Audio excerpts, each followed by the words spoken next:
Silakan duduk Bapak Ibu, Tuhan Yesus memberkati. Selamat siang Bapak Ibu, Shalom.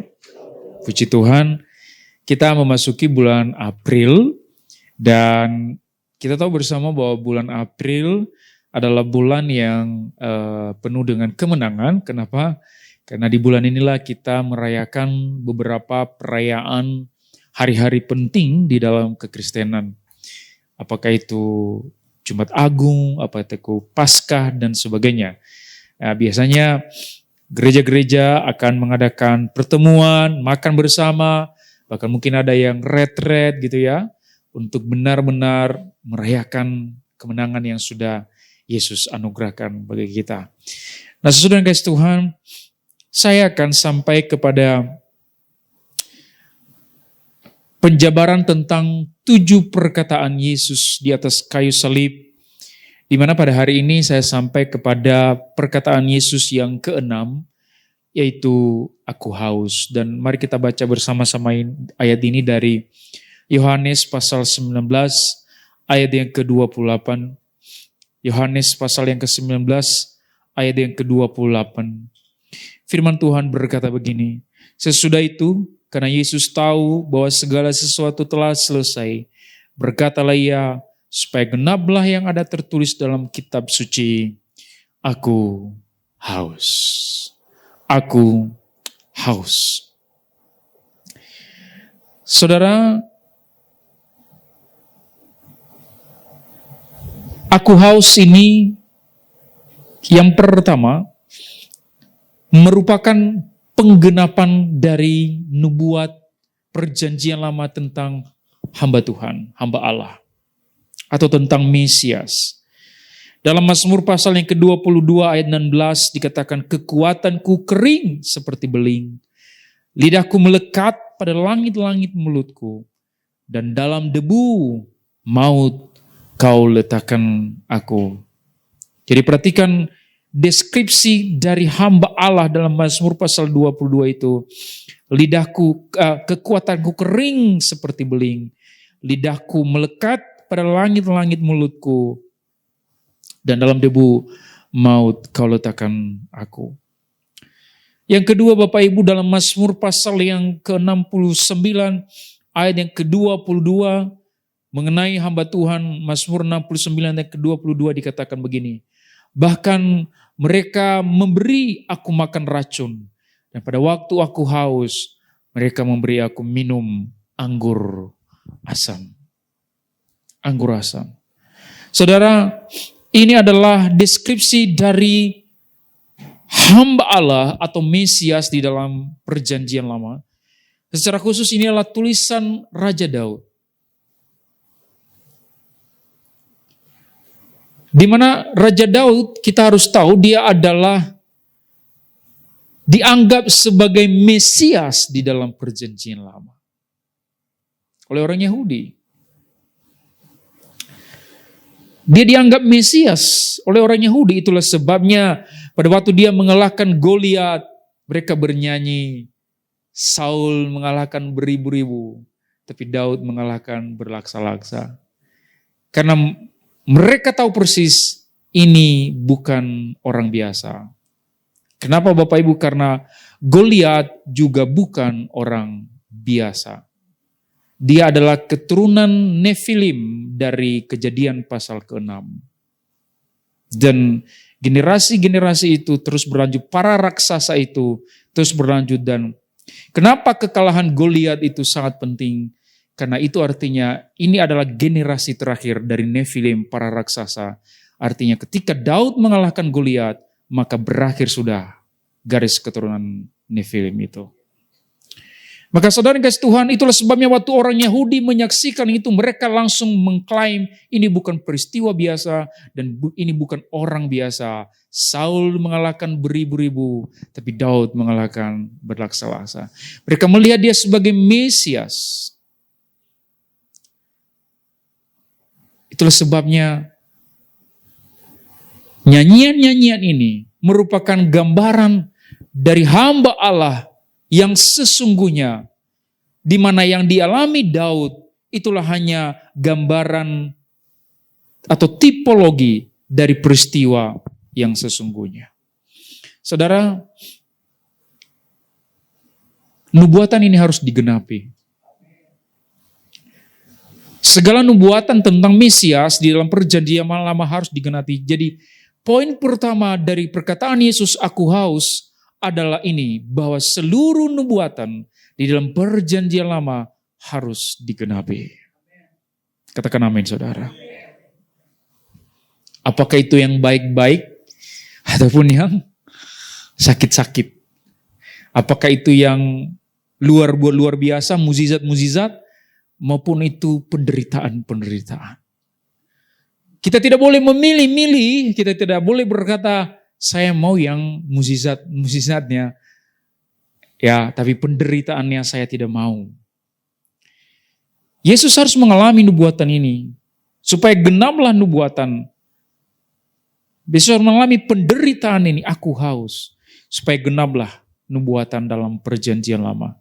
Dan saudara perlu tahu bahwa di dalam perjanjian lama ada kurang lebih 300 nubuatan yang digenapi langsung oleh Yesus.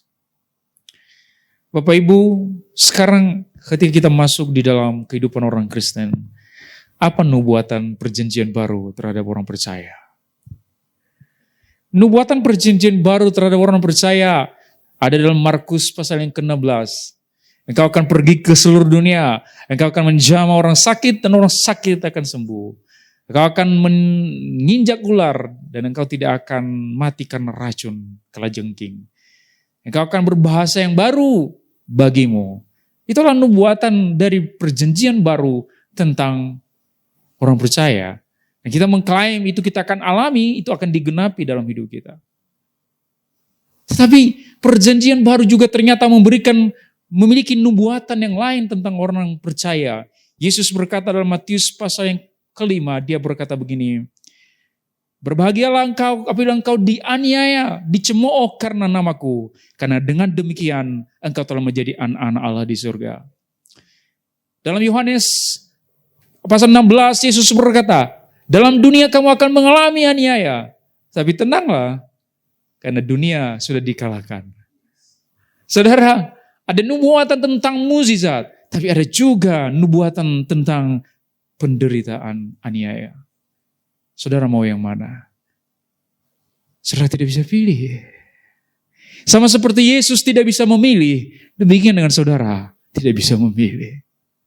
Yesus harus mengalami kehausan itu, karena itu adalah nubuatan. Saudara juga harus mengalami tantangan itu, karena memang itu sudah dinubuatkan di dalam Alkitab, saudara. Katakan amin, saudara. Ya. Bapak Ibu, itu yang pertama. Itulah sebabnya Bapak Ibu, saya kepada jemaat dimanapun saya melayani, saya tidak hanya berkata persiapkan dirimu untuk mengalami mukjizat. Saya juga selalu berkata persiapkan dirimu untuk melewati penderitaan. Saya selalu mengimbangi itu dalam diri orang percaya. Karena banyak orang Kristen tidak siap ketika melewati salib mereka. Bapak Ibu, kita harus siap melewati, memikul salib kita. Katakan amin, saudara. Tahun 2000, saya mulai melayani 2016. Sebenarnya pelayanan secara musik, worship leader, itu dari 2010 saya sudah jalani. Tapi benar-benar diundang khotbah kemana-mana itu 2016 setelah selesai saya magister teologi. Apa inti khotbah saya kemanapun saya pergi? Let God be your greatest satisfaction. Biarkanlah Allah menjadi kepuasan terbesarmu. Bukan pasanganmu, bukan uangmu, dan bukan pelayananmu. Biarkan Allah menjadi pusat hidupmu. Jangan izinkan satu berhala pun ada dalam hatimu. Setiap tahun, setiap minggu itu terus saya tekankan. Tapi Bapak Ibu, Tuhan mungkin melihat dari surga. Anakku ini dia melayaniku dengan khotbah yang luar biasa. Sudah waktunya dia mengalami khotbahnya. Setelah kurang lebih 5 tahun saya mengkhotbahkan itu, tahun 2020, saya harus mengalami khotbah saya. Saya berkata kepada jemaat, sekalipun engkau kehilangan tubuhmu, kesehatanmu, tapi jangan engkau kehilangan cintamu kepada Tuhan. Karena kepuasan terbesarmu bukan kesehatan, tapi hadirat Tuhan dalam hatimu. Hingga akhirnya saya sakit. Saya kehilangan kesehatan. Saya diuji Tuhan. Apakah saya bisa tetap mengasihi Dia sekalipun saya kehilangan kesehatan? Itulah sebabnya Mas Daud punya nyanyian dalam kitab Mazmur. Sekalipun dagingku dan hatiku habis lenyap, gunung batuku dan bagianku, tetaplah Allah selama-lamanya. Setelah saya mulai sembuh, saya mulai pulih, saya mulai move on, saya mulai bergerak, mulai pelayanan. Saya ketemu seorang perempuan, kami tunangan, saudara. Kami sudah merencanakan pernikahan. Tapi pada waktu saya khotbah 5 tahun pertama, saya berkata, jangan seperti Adam mencintai Hawa melebihi Tuhan. Itu dosa pertama di Taman Eden. Memberhalakan perempuan. Tuhan berkata dari surga, sudah waktunya anakku ini mengalami khotbahnya. Pertunangan itu batal. Pertunangan itu gagal. Saya mengalami khotbah saya. Kemudian saya diuji, apakah saya tetap mengasihi Tuhan sekalipun saya kehilangan tunangan saya. Setiap kali 5 tahun pertama saya khotbah, saya berkata, jangan mengasihi uang. Jangan mencintai uang. Setelah 5 tahun selesai, Tuhan berkata dari surga, seperti anakku ini harus mengalami khotbahnya. Saya ikut sebuah arisan, saudara. Saya sudah tabung berjuta-juta di sana. Gak nyampe puluhan, tapi belasan juta. Tapi bagi saya hamba Tuhan, belasan juta itu uang yang sangat besar. Jangankan belasan juta, 100.000 aja itu sangat-sangat berharga bagi saya. Uang itu hilang dibawa kabur oleh teman saya. Saya diuji, apakah saya tetap mengasihi Tuhan ketika tidak punya uang sama sekali. Ketika uang itu dibawa kabur. Saudara yang kasih Tuhan. Bapak Ibu, perkataan Yesus, aku haus, menggenapi seluruh nubuatan. Jadi klimaks dari penggenapan nubuatan Perjanjian Lama. Saya berdoa seluruh nubuatan Perjanjian Baru terjadi dalam hidup saudara. Karena dengan demikian engkau menjadi anak-anak Allah dan engkau menjadi serupa dengan Kristus. Katakan amin. Tujuan kekristenan bukan hanya menjadi bahagia. Tujuan kekristenan adalah menjadi serupa dengan Kristus. Implikasi yang kedua dari perkataan Yesus, aku haus, adalah Yesus mengalami neraka itu sendiri. Dalam Lukas pasal yang ke-16, ayat 19, berurutan ke bawah, ada kisah tentang orang kaya dan Lazarus di sana. Di mana waktu Lazarus meninggal, dia dibawa ke surga. Orang kaya meninggal, dia dibawa ke neraka. Lalu dari neraka, si orang kaya berseru kepada Abraham, Bapak Abraham, suruh Lazarus mencucukkan tangannya supaya setetes air saja diteteskan ke ujung lidahku karena aku begitu haus di sini. Haus sekali. Itulah yang dialami Yesus di atas kayu salib. Dia berkata, aku haus. Dia mengalami neraka itu sendiri. Dia mengalami keterpisahan dari Bapa. Kemanusiaannya yang sempurna harus mengalami keterpisahan dari Bapa. Karena dosa-dosa kita ditimpakan kepadanya. Saudara, Saat ini juga sebenarnya aku haus, Bapak Ibu. Enggak. Ini hanya ilustrasi, Pak. Tapi memang beneran haus. Tadi nubuatan tadi berkata, kekuatanku kering seperti beling, lidahku melekat pada langit-langit mulutku. Saya mau Bapak Ibu mengetahui saat ini juga saya mengalami hal yang sama. Lidah saya seperti melekat pada langit-langit mulut.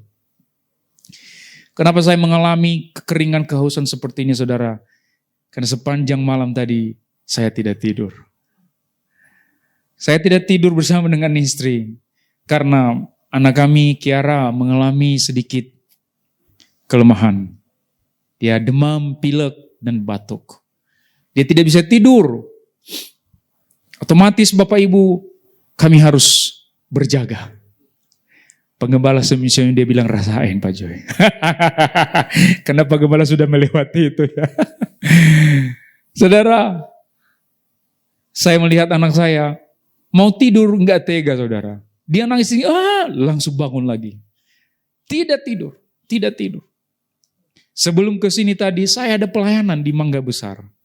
Jadi hari ini saya 2 kali pelayanan dengan keadaan belum tidur, saudara. Itulah sebabnya langit-langit mulutku ini kering. Haus. Tapi Bapak Ibu, mungkin Tuhan sengaja menitipkan itu. Mungkin dia berkata dari surga, anakku ini harus mengalami khotbahnya. Karena tadi malam ketika setiap kali Kiara nangis, ada 1 doa saya yang saya bilang kepada Tuhan. Seperti tidak tega melihatnya seperti itu. Dan sampai ada 1 doa seperti Tuhan, sekalipun saya harus mati, asalkan penderitaan Kiara berpindah kepada saya tidak apa-apa. Daripada melihat dia, gak bisa tidur, dia nangis. Dia mau tidur tapi tidak bisa nangis. Saya membayangkan Bapa di surga. Melihat kita juga anak-anaknya ketika kita dalam kesakitan, dalam penderitaan, dalam dosa dan tekanan. Dia berkata, lebih baik aku mati menggantikan mereka daripada mereka tersiksa di neraka untuk selama-lamanya. Berikan tepuk tangan bagi Tuhan kita, saudara. Bapak Ibu, itulah perkataan Yesus. Dia mengalami neraka supaya saudara tidak mengalami neraka. Itu benar-benar neraka. Kehausan. Dan yang ketiga, saudara, implikasi dari perkataan Yesus, aku haus, menunjukkan bahwa dia benar-benar manusia. Penderitaan Yesus bukan drama, bukan rekayasa, bukan teatrikal kosmologis, yang hanya imajinasi tanpa realitas. Perkataan Yesus, aku haus, menunjukkan bahwa penderitaannya adalah realitas fisik yang benar-benar nyata, bukan hanya spiritual, bukan hanya metafora, tapi benar-benar literal menderita. Bapak Ibu, penderitaannya karena sepanjang malam dia tidak tidur. Sebelum dia disalibkan, dia tidak tidur karena sepanjang malam itu dia dipukul, disiksa, dan dicemooh. Dia tidak tidur, dia kehabisan darah. Itulah sebabnya di atas kayu salib, dia benar-benar haus. Dia benar-benar haus. Bapak Ibu, penderitaan Yesus, dia harus mengalami ini karena dia begitu mengasihi saudara. Katakan amin, saudara. Dia begitu mengasihi saudara. Kasihnya tidak dapat dibatasi oleh siapapun. Kasihnya tidak dapat digagalkan oleh siapapun. Katakan amin, saudara. Ya. Dan pada akhirnya, saudara, ketika Yesus nanti Di bagian bawah itu lambungnya ditikam. Di ayat yang ke-31 ke bawah dan 32. Lambungnya ditikam. Apa yang keluar, saudara? Darah dan air. Tapi lebih banyak air. Kenapa?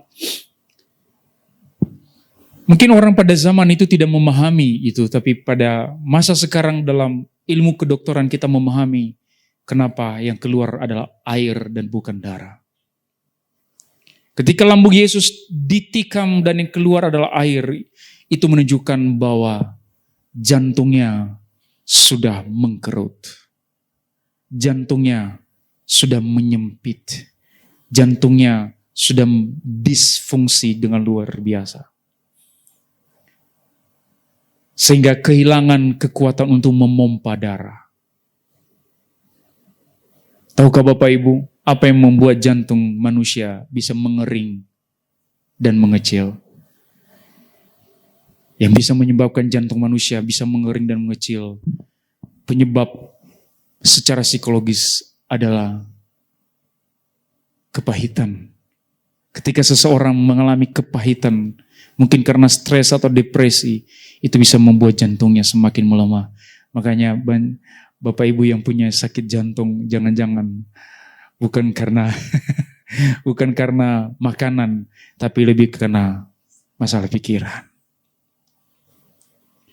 Ada satu bapak-bapak di Nias, waktu saya pulang ke Nias, dia sakit stroke, mulutnya sudah bengkok, tangannya sudah bengkok. Dan dia juga punya penyakit jantung. Saya berkata kepadanya, apa sesuatu yang bisa kita bereskan? Dia tidak mau jujur dan bicaranya juga sudah terbata-bata. Tapi keluarganya kemudian cerita. Mereka bilang sama saya, dia tidak mampu mengampuni adiknya. Saya bilang, apa salah adiknya? Adiknya menikah dengan seorang laki-laki yang tidak direstui olehnya. Karena adiknya begitu mencintai laki-laki itu, mereka kawin lari. Abang ini merasa dikhianati oleh adiknya sendiri. Dia kepahitan. Dia tidak bisa mengampuni keluarga adiknya. Sampai dia sakit stroke pun, dia belum bisa mengampuni. Bahkan dengarkan saya Bapak Ibu, sampai dia mati, dia tidak bisa mengampuni adiknya. Ironis bukan?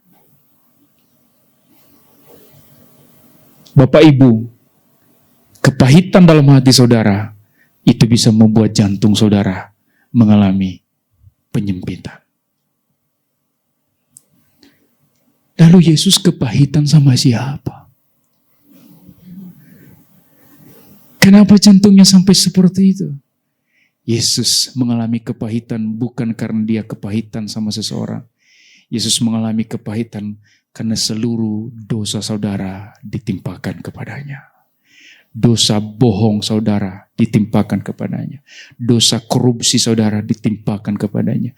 Dosa zina saudara ditimpakan kepadanya. Dosa-dosa yang tidak diketahui orang lain ditimpakan kepadanya. Semua dosa gosip saudara ditimpakan kepadanya. Terus sebabnya dia mengalami kepahitan yang luar biasa. Dan akhirnya jantungnya menyempit. Itulah sebabnya saudara yang kasih Tuhan. Yesus mati. Tahukah saudara? Orang yang disalib rata-rata mati 3 hari minimal, 3-7 hari. Karena penyaliban itu didesain untuk menyiksa korban secara perlahan. Makanya banyak para dokter mengatakan tidak ada eksekusi kematian yang lebih menyakitkan dibanding penyaliban. Tidak ada. Kursi listrik, itu paling berapa menit mati. Ditembak lebih enak. Lebih enak. Tuk, mati.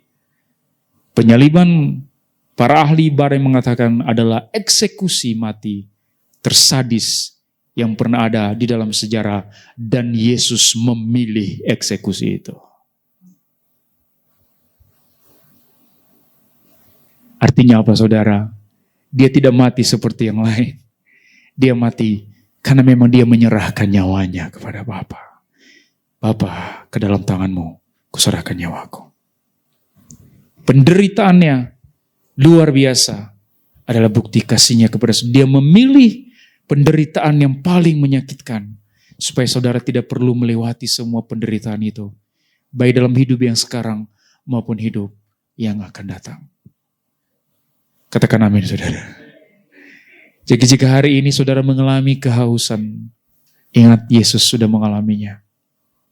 Di balik kehausan, penderitaan Yesus di atas kayu salib sudah dipersiapkan hari Minggu, hari Paskah, yaitu hari kebangkitan. Penyaliban bukanlah akhir dari perjalanan Yesus. Demikian dengan penderitaan saudara, bukanlah akhir dari perjalanan saudara. Ada hari Minggu, ada hari Paskah. Katakan amin, saudara. Apapun penderitaanmu, kalau kau haus Tuhan, bertahun-tahun, ingat itu bukan akhir perjalanan saudara. Ada hari Minggu, ada hari Paskah. Nubuatan firman Tuhan harus digenapi dalam hidup kita. Ya. Nubuatan firman Tuhan harus digenapi dalam hidup kita. Dan yang kedua, ya, penderitaan Yesus adalah benar-benar fisik. Ya, bukan sekedar metafisika atau metafora. Dan penderitaan Yesus mengalami neraka supaya kita tidak mengalami neraka. Kiranya firman Tuhan ini saudara menjadi sumber kekuatan yang baru bagi kita dalam menjalani masa-masa yang sulit di hari-hari yang ke depan. Saya mengundang istri saya untuk menyanyikan satu lagu tentang pengorbanan Kristus di atas kayu salib, tentang karya terbesar Tuhan yang sudah dicurahkan bagi kita. Mari Bapak Ibu kita renungkan lagu ini bersama-sama.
Kasih yang terindah,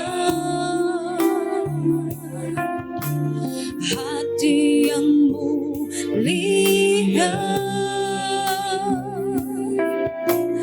hanya ku temukan di dalam-Mu,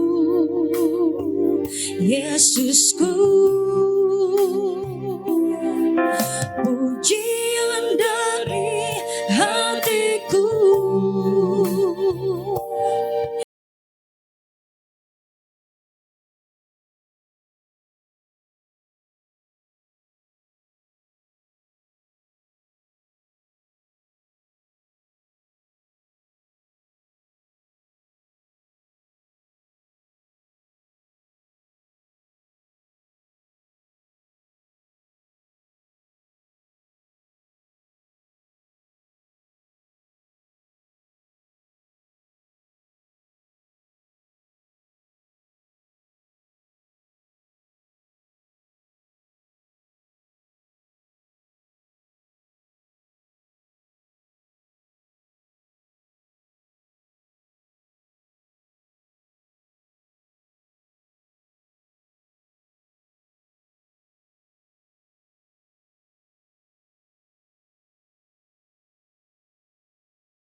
karya terbesar dalam hidupku, pengorbananmu yang selamatkanku.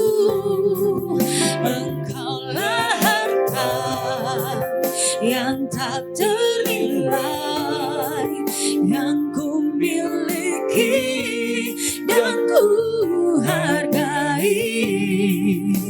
Yesus, Engkau ku kagumi. Yuk lebih sungguh-sungguh lagi. Mari naikkan pujian untuk Tuhan. Karya terbesar dalam hidupku, pengorbananmu yang selamatkanku. Engkaulah harta yang tak ternilai yang ku miliki dan ku hargai. Yesus, Engkau ku kagumi. Lebih sungguh lagi katakan karya terbesar. Karya terbesar, karya terbesar hidupku, pengorbananmu yang selamatkanku. Engkaulah harta yang tak ternilai yang ku miliki dan ku hargai. Yesus, Engkau ku kagumi. Yesus, Engkau ku kagumi. Yesus, Engkau ku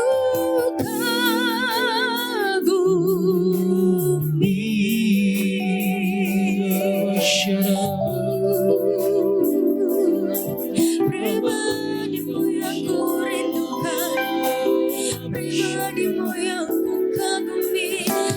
Bersyukur ya Tuhan,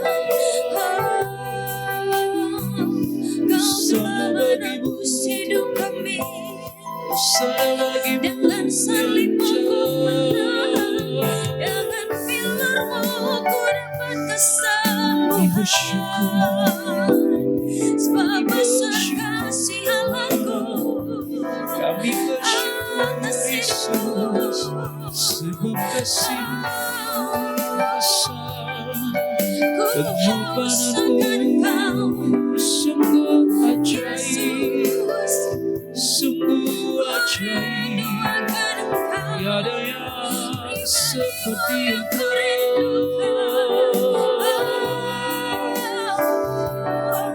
Engkau. Mari bersyukur buat pengorbanan Tuhan bagi saudara. Dia sudah memberi yang terbaik. Dia memberi segalanya bagi saudara.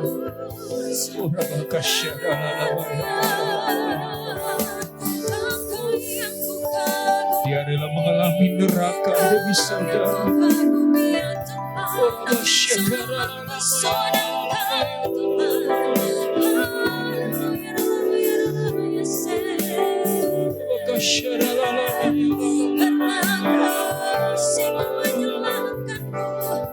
Terimalah hidup kami, kebaikanmu mengikutiku, melimpah kasih-Mu atasku,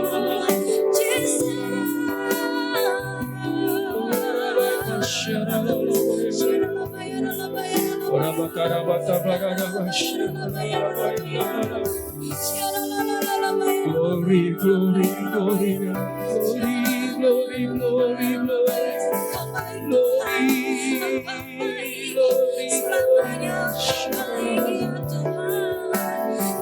Di atas pengucapan syukurmu, Tuhan sedang bekerja memulihkan hatimu. Tuhan sedang bekerja menyembuhkan segala luka, kepahitan yang engkau alami.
King be lifted Let our King be lifted up. Let our King be lifted. Let our King be lifted up. Let our King be lifted up. Hosana.